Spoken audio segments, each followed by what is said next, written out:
আজ আমি আপনাদের দু রকম আমের আচার করে দেখাবো।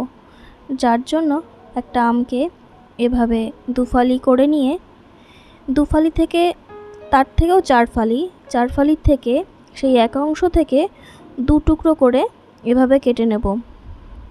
আমের কিন্তু শক্ত আঁটি হয়ে গেলে তেমন একটা মজবে না, তখন আম পাকার দিকে যাবে। আমের আঁটিটা যেন একটু কাঁচা অবস্থায় থাকে এরকম ধরনের আম নিতে হবে। আমি আমগুলোকে কাটা হয়ে গেলে এরপরেতে নুন আর হলুদ ভালোভাবে মাখিয়ে নেব। নুন হলুদ ভালোভাবে মাখানো হয়ে গেলে আমি এটা একদিনের জন্য আমি রোদ খাইয়ে নেব। আজই আমি আমের আচারটা করব না, তাই আগের দিন থাকতে আমি এটাকে 4 থেকে 5 ঘন্টা কি তারও বেশি আমি ভালোভাবে এটাকে রোদ খাইয়ে নেব। পুরো একটা দিনের জন্য রোদ খাইয়ে সারা রাত এভাবে পেপার পেতে এভাবে আমগুলোকে রেখে দেব। এরপর আমি কিছু ভাজা মশলা বানিয়ে নেব। যার জন্য 4টে শুকনো লঙ্কা, গোটা ধনে 1 চামচ, 1 চামচ 5 ফোড়ন, 1 চামচ জিরে, 1 চামচ মৌরি আর 1 চামচ জোয়ান আর 2 চামচ মতো হলুদ সর্ষে আর কয়েকটা গোলমরিচও দিয়েছিলাম ঝালের জন্য। এটাকে আমি ভালোভাবে ড্রাই রোস্ট করে নেব।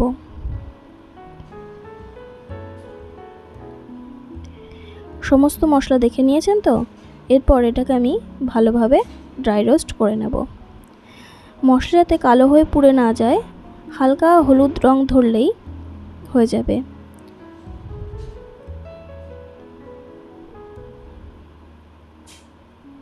দু থেকে 3 মিনিট এভাবে নাড়াচাড়া করলেই হবে। এরপর আমি একটা তড়কা প্যানে 150 গ্রাম মতো তেল হালকা গরম করে নেব।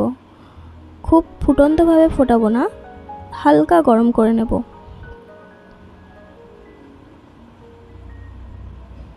দেখুন তেলটা কিভাবে গরম হচ্ছে, আপনারা দেখলেই বুঝতে পারবেন।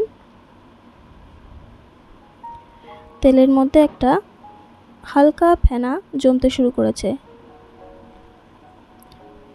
খুব বেশি গরম না, খুব বেশি ঠান্ডা না।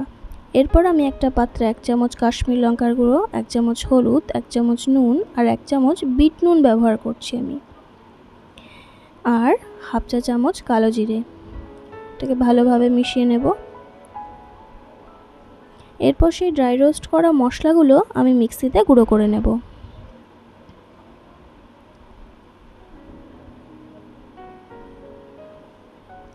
এরপর ড্রাই রোস্ট করা মশলাগুলো এই পাত্রে এভাবে মিশিয়ে নেব। এরপর আমার কাছে কিছু লাল লঙ্কা ছিল, সেগুলো এতে অ্যাড করলাম আর এই গরম তেল দিয়ে মশলাটাকে ভালোভাবে মাখিয়ে নেব।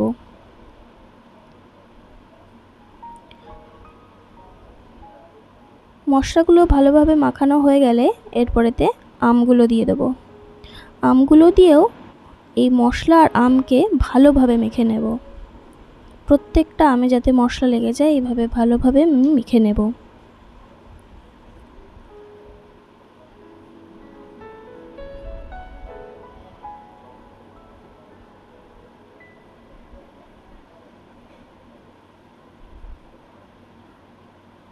এরপর আমগুলোকে আমি একটা শুকনো কাঁচের পাত্রে এইভাবে স্টোর করে নেব। আম মশলা আচার কিন্তু আমার পুরোপুরি রেডি হয়ে গেছে।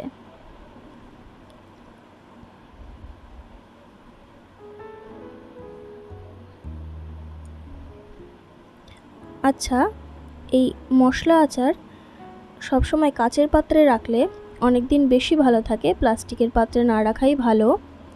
এরপর যে গরম তেলটা ছিল উপর থেকে দিয়ে দেব। এরপর যাতে এই আচারটাকে বেশি দিন স্টোর করে রাখতে পারি তার জন্য 1 চামচ ভিনিগার দিয়ে দেব।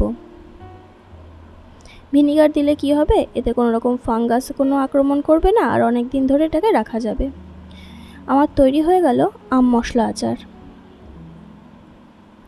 কেমন হলো আপনারা কিন্তু অবশ্যই কমেন্টে জানাবেন। আর যদি আমার রান্না থেকে কিছু শিখতে পারেন অবশ্যই কমেন্টে জানাবেন যে কেমন হলো। এরপর আমি আর এক রকম আমের আচার করে দেখাবো। যার জন্য একটা আমকে এইভাবে খোসাটাকে ছাড়িয়ে নিচ্ছি। আমের খোসা ছাড়ানো হয়ে গেলে এইভাবে কুড়ুনি থেকে আমটাকে ভালোভাবে কুড়িয়ে নেব।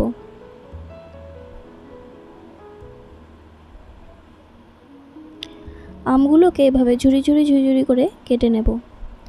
আমগুলো কাটা হয়ে গেলে এরপর কিছু লাল লঙ্কাকে কুচি করে কেটে নেব।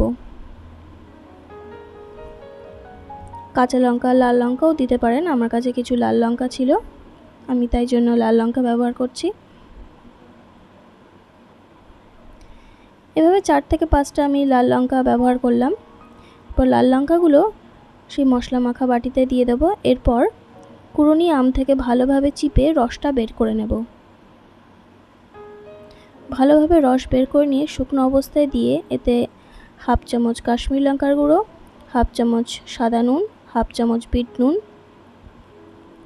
1/2 চামচ হলুদ আর গরম করে রাখা তেল। আমি আরও তেল দেবো, এই প্যানে ছিল আমি দিয়ে দিলাম। আর 1 চা চামচ ভিনিগার দিয়ে আর যে আগে থেকে ড্রাই রোস্ট করে রাখা গুঁড়ো মশলাটাও 2 চামচ দিয়ে ভালোভাবে আমটাকে মেখে নেব। তৈরি হয়ে গেল আমের ঝুরি আচার। এইভাবেও আপনারা খুব সহজেই বানিয়ে নিতে পারেন আমের ঝুরি আচার। একদম দোকানের কেনার আচারের মতোই অনেকটা টেস্ট হবে। এটাকেও আমি শুকনো একটা কাচের পাত্রে স্টোর করে রাখবো। 2 রকম আচার আমার কেমন লাগলো অবশ্যই আপনারা কমেন্ট করে জানবেন। আর যদি আমার রান্নাটা ভালো করে থাকে তাহলে অবশ্যই সাবস্ক্রাইব করে দেবেন। সাবস্ক্রাইব করে চ্যানেলের পাশে থাকবেন। আর আমি যখনই কোনো রকম রান্নার ভিডিও আপলোড করব সবসময় আপনারা সর্বপ্রথম পেয়ে যাবেন। আর পাশে থাকা বেল আইকনটা অবশ্যই প্রেস করবেন। হয়ে গেল আমার 2 রকমের আচার। কেমন লাগলো অবশ্যই কমেন্টে জানাবেন। ভালো থাকবেন, সুস্থ থাকবেন। ধন্যবাদ।